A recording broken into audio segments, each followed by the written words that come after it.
I want to turn and ask you both about how the President of the United States cancelled the meeting with Albanese at the G7 today.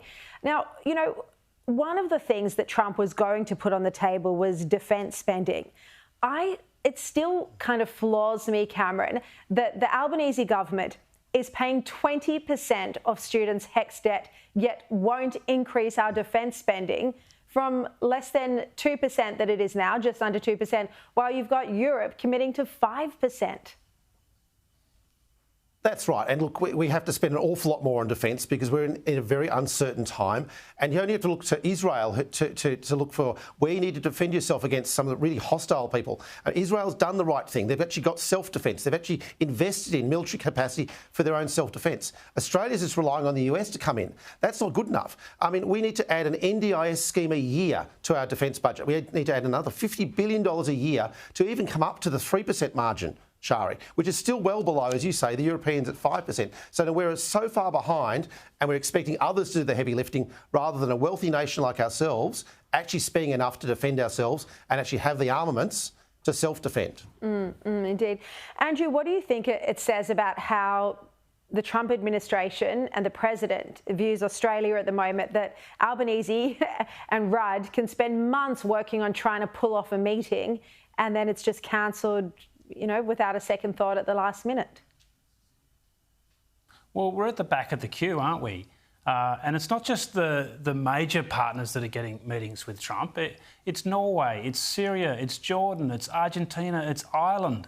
They all have had face-to-face meetings. We've had 8 months since Trump was elected, and yet we still don't have a face-to-face meeting. So it's not only embarrassing, but it reflects poorly on our diplomacy. But it already was a little embarrassing anyway. I mean, the Albanese meeting was the last meeting scheduled for Trump at the G7. The last meeting on the last day. The engines of Air Force One would have been warming as the two leaders met. I mean, the cleaners would have been packing up the chairs in the auditorium. We're the last cab off the rank.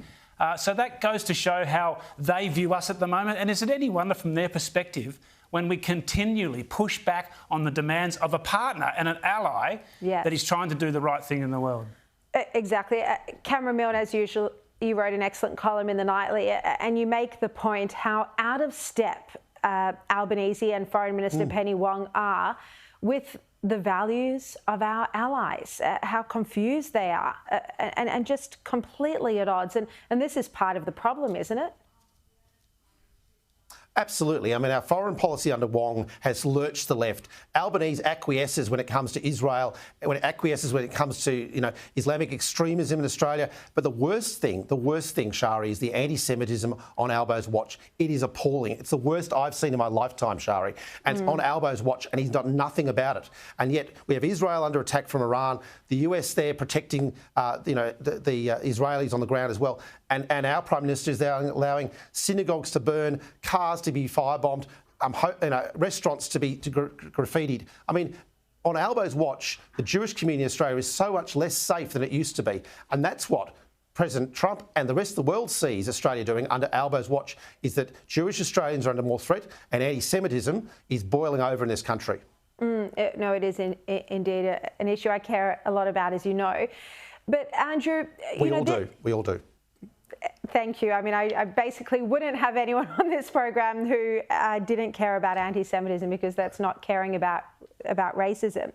But Andrew, I think the failure to, and it's not just this one meeting with President Trump, but it's to have any sort of working relationship with the United States at a political level. You know, our officials in the national security space, in the intelligence space, that's all fine.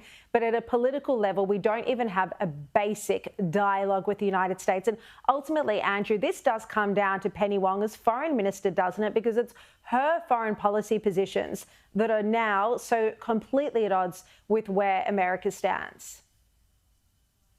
Well, there's just been no rapport built with the Trump administration. There's been no attempt to do that in a genuine way. It's a very much a business-like approach to what should be a friendship and an alliance. And that goes for Penny Wong, it goes for Anthony Albanese, but it also goes for Kevin Rudd as well. I mean, this is an ambassador to the US that can't even get into the West Wing, let alone the Oval Office. So there's a fundamental breakdown in the diplomacy there, and it's the approach that this government has taken that has severed the ties almost in the relationship that previous Prime Ministers had built steadily, not just with Republican presidents, but Democratic presidents as well. Yeah, exactly. Look, I don't think you can say you're a good Foreign Minister or Prime Minister if you're destroying the relationship with our most important partner in the United States. All right, Cameron, Andrew, thank you both so much for your time.